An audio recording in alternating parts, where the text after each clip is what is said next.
Bonjour les petits loups, bienvenue, welcome une fois de plus dans l'atelier de TaskKiller85. Aujourd'hui pour vous faire découvrir le JJRC H11WH qui m'a été gracieusement envoyé par, par Gearbest. Merci à toi Gearbest de m'envoyer ça, merci Adam Chiu, mon copain de chez Gearbest, voilà, qui m'envoie ça pour tester. Alors peut-être un partenariat en vue. C'est une vidéo test entre guillemets.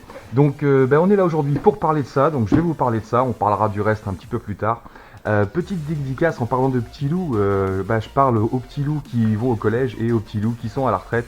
Petit message à toi mon Glaude. Voilà, merci beaucoup du commentaire que tu m'as mis. Allez, on part tout de suite pour le déballage du H11WH de chez JJRC.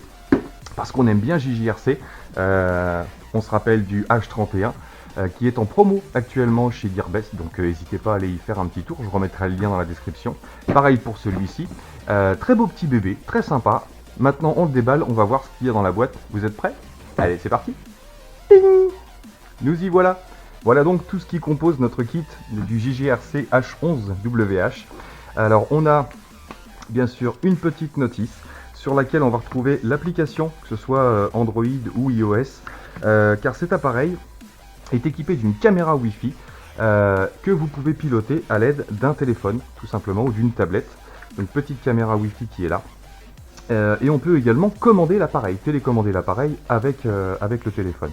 Donc nous avons également une petite télécommande ici, avec un support pour placer un téléphone, qu'on peut régler ici. Voilà. On a 4 petites protections d'hélice, assez simple à mettre. Nous avons également un petit câble d'alimentation chargeur PC USB ici pour recharger la batterie. On a également une petite mousse de rechange qui est installée sous la caméra ici. Donc cette caméra elle est simplement clipsée. Il suffit de reculer un petit peu pour la déclipser ici, comme ça on va la regarder. Donc voilà le petit bout de mousse de rechange qui est là pour éviter les vibrations un petit peu dans la caméra. Voilà. Et les petites vis qui sont ici simplement pour fixer les pieds. Voilà, nous avons tout le petit boursi. Alors, on a 4 hélices de rechange, bien évidemment. Forcément. Et on a les 4 pieds à installer. Donc, j'installe les pieds, j'installe les protections d'hélice. Et je reviens pour vous parler du petit joujou. Et voilà, donc c'est assez rapide à mettre. Hein. On a une vis par protection d'hélice et une vis par pied. Donc c'est très simple à installer. Après ça, on va regarder ensemble le petit appareil. Donc le petit JJRC, très sympa. Nous avons 2 LED lumineuses à l'arrière, une LED rouge à l'avant, 2 LED lumineuses bleues. Et nous avons aussi des petites LED sur les côtés de l'appareil. Ce qui fait qu'en vol de nuit, c'est vraiment un petit appareil sympa. Hein. Alors avec cet appareil, on a une petite batterie 3,7 V tout simplement, mais en 1100 mAh. Donc on a une bonne petite autonomie, selon si vous utilisez la caméra ou pas. Voilà, pour les vols simplement d'entraînement, moi je vous conseille de retirer la caméra pour alléger le drone. Et puis la caméra est alimentée, elle, par la batterie de l'appareil, puisqu'elle est branchée dans l'appareil ici. On voit la petite connectique, assez simple à mettre. On a l'antenne Wi-Fi ici, puisque c'est une caméra Wi-Fi cette fois-ci, c'est pas une caméra en 5,8 GHz. Donc là on est en Wi-Fi, c'est pas du tout la même chose. Petit engin assez sympa. Pourquoi aussi? Parce que on a des moteurs qui sont là, vous voyez, et qui sont en accès direct. Donc vous avez le petit tournevis qui est vendu avec. Et vous voyez, si vous avez une panne de moteur un jour, vous avez juste à ouvrir cette petite trappe. Ici. On va faire ça gentiment. Voilà. Vous ouvrez cette petite trappe et on a accès au moteur directement ici, qui est relié avec une petite connectique. Ça veut dire que si vous avez un moteur en panne, vous avez juste à sortir le moteur, le déclipser et défaire la connexion et vous remplacez votre moteur. Donc c'est un des plus simples que j'ai vu jusqu'à maintenant pour s'il y a besoin de changer un moteur. C'est vraiment en accès rapide, très facile. Voilà, donc super rapide, super facile à faire. Bien joué JJRC. Autre petite chose importante sur cet appareil là, on a un bouton de mise en route on-off ici. Voilà, très pratique, puisqu'il faut toujours mettre les appareils à plat, on le sait, avant de le connecter à la télécommande. Donc le fait d'avoir un interrupteur, ça évite de contorsionner pour installer la batterie, alors que là vous avez juste à le poser à l'endroit où vous allez décoller et le mettre en route tout simplement ici. Donc assez simple et assez pratique. On va détailler maintenant la télécommande. Alors sur cette télécommande, on a donc un bouton ici pour régler la vitesse de l'appareil. On va avoir 3 vitesses. Si vous maintenez le bouton, vous allez allumer ou éteindre les petites diodes lumineuses de l'appareil. Ici, on a un bouton pour les loopings, pour les loopings, les rolls, donc les loopings automatiques. Sur ces deux manettes, ces deux sticks, rien de particulier. C'est un mode 2, donc on a le throttle à gauche et les rotations ici.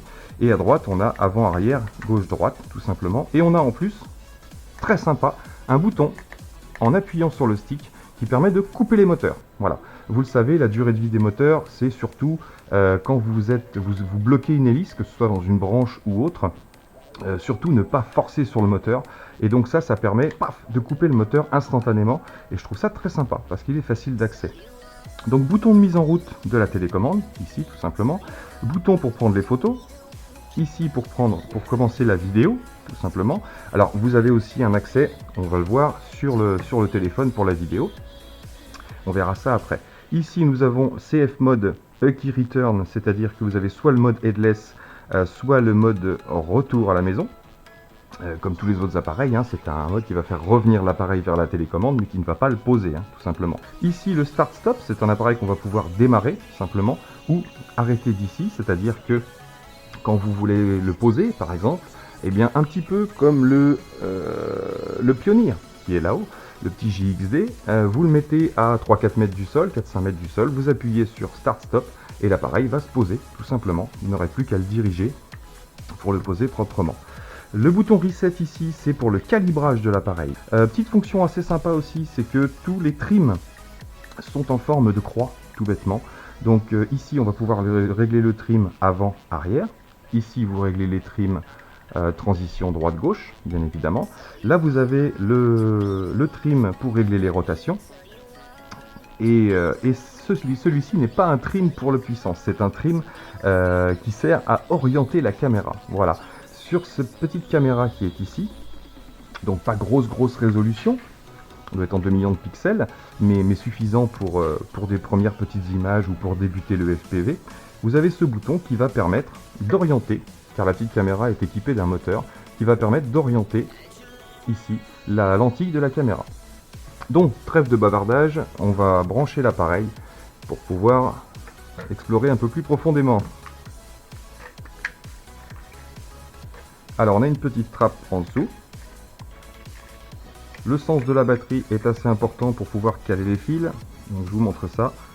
On connecte en premier la batterie et ensuite, on va venir mettre la batterie dans son logement en mettant la sortie de la batterie à l'opposé du câble qui sort ici, tout simplement pour pouvoir le replier à l'intérieur là, que ça ne gêne pas la fermeture. Et voilà. Donc assez bien fait, je pense.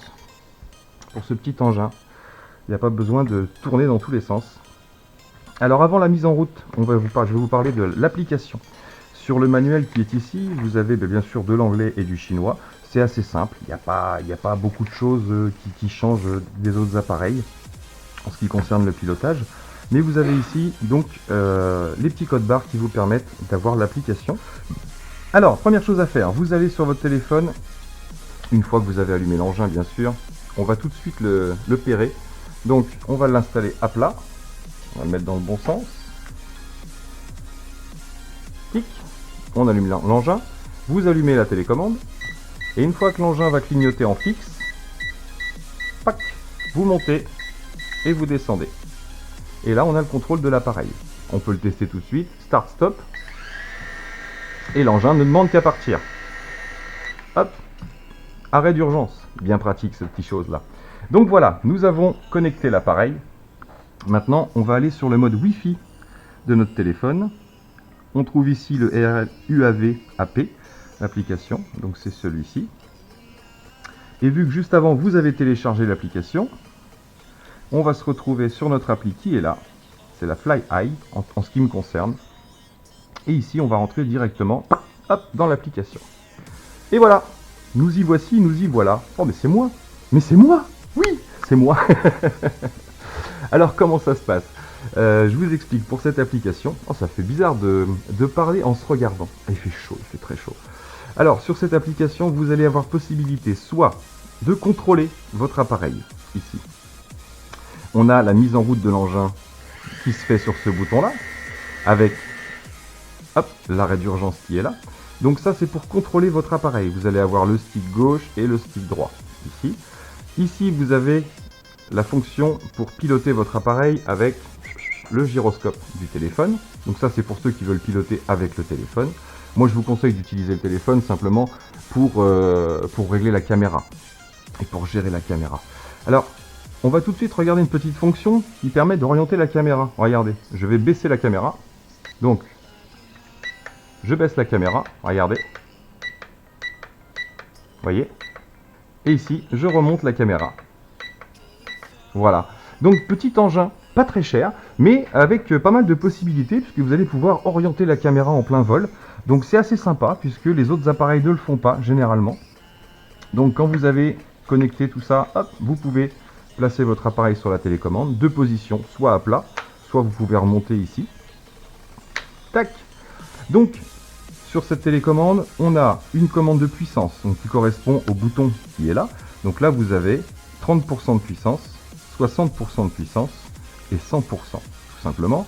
Là vous avez le mode prise de photo, tac, on a pris une photo, et là le mode démarrer la vidéo, et vous voyez automatiquement, vous avez un petit compte à rebours qui se met en place, et là donc on est en train de filmer. Alors on se rend compte qu'il y a une légère latence, je pense pas qu'il y ait de son, voilà, on a une légère latence, mais encore une fois, ce n'est pas du Full HD, c'est pas fait pour faire de la prise de vue de folie. C'est surtout fait pour avoir un repère et pouvoir commencer le FPV et puis prendre quelques petites images comme ça. Donc on testera à l'extérieur pour voir ce que ça donne. Tac, là je coupe la caméra. Ici on a un mode 3D, bon peu importe, hein, ça c'est pour ceux qui veulent faire de la 3D. Avec des lunettes vous pouvez faire de la 3D. Et ici c'est simplement pour retourner l'écran. Si vous avez mis la caméra dans l'autre sens, par exemple sur un autre appareil, vous pouvez retourner l'écran, tout simplement. Voilà. On a 2-3 autres boutons. Alors celui-ci, je ne sais pas trop à quoi il sert. Je pense que c'est en extérieur, on va essayer. Une sorte de petit infini. Peut-être que l'appareil vole tout seul, je ne sais pas. Celui-ci, c'est le retour home, tout simplement. Et donc, on a fait le tour de cette application. Je ne vous parle pas des paramètres, etc. Parce que ça, il n'y a rien à régler. Moi, je l'ai lancé comme ça et ça marche parfaitement. Donc voilà, en ce qui concerne le petit JJRC H31. Voilà toutes ces fonctions, toutes ces capacités. Il me reste maintenant qu'à partir à l'extérieur pour aller faire un petit test de ce petit engin et voir vraiment ce qu'il a dans le ventre. Allez, on se retrouve dehors. Yep les amis, on se retrouve dehors pour tester le JJRC H11WH. Donc on a vu un petit peu ses caractéristiques. On va tout de suite le mettre en route. Tic.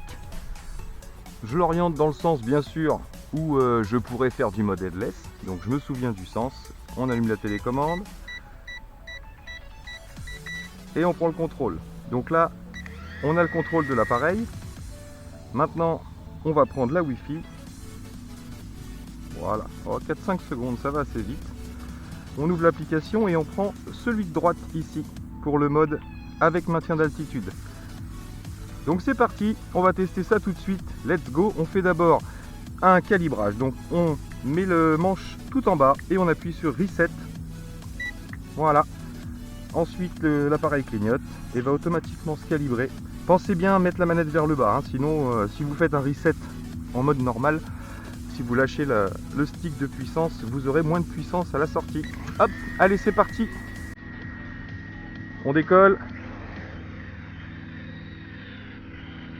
Là, on va se mettre tout de suite en vitesse 2 et on va régler un petit peu, hop, notre trim de façon à avoir quelque chose d'assez stable. On a une légère brise, mais pas violent, hein. Donc je sais pas si vous verrez les images. Ici, c'est assez propre, c'est assez sympa, avec une petite latence. Bonne stabilité du bébé. On va faire quelques images. Alors on va se poser. Donc le bouton Start Stop, tac. L'appareil se pose automatiquement et coupe les moteurs. Et ici, on va lancer un enregistrement.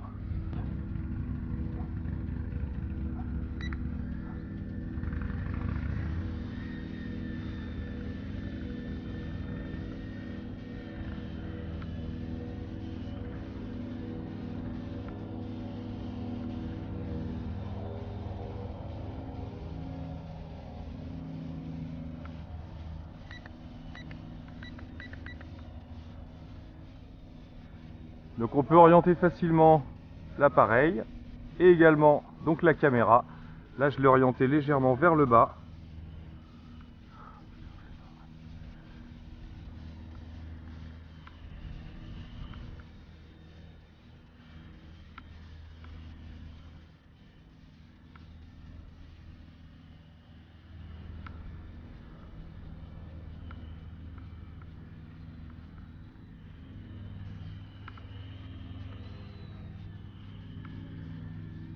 Voilà, donc j'espère qu'on se rendra compte de ce que donnent les images. Je remonte la caméra en mode FPV, ça veut dire que même si je vais vers l'avant, hop, ça permet d'avoir quand même la bonne vision. Voilà, donc j'espère que les images seront assez sympas.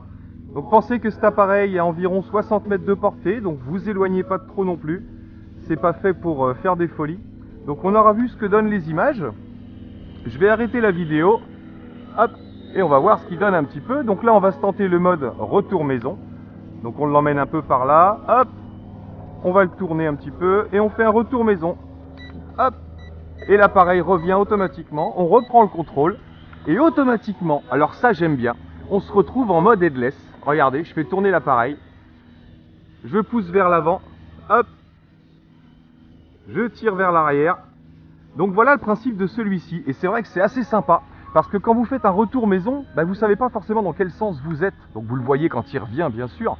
Mais en fait là, dès que vous appuyez sur le bouton retour maison, et que vous reprenez le contrôle quand vous revoyez l'appareil, et ben automatiquement vous passez en mode headless et l'appareil reste en mode headless, tout simplement, comme vous le voyez là. Bon, on va passer en vitesse 3, voilà. Donc je trouve ça assez sympa, parce que quand on récupère l'appareil, on ne sait pas forcément dans quel sens il va revenir, alors que là vous vous retrouvez directement en mode headless, et voilà. Donc pour stopper le mode headless, on rappuie hop, sur le même bouton. Et ici on se retrouve en mode normal, tout bêtement. Ça je trouve ça assez sympa. Donc très bon maintien d'altitude. Le bébé maintient son altitude, vous voyez je touche à rien ici. Et l'appareil maintient son altitude assez proprement, j'ai envie de dire.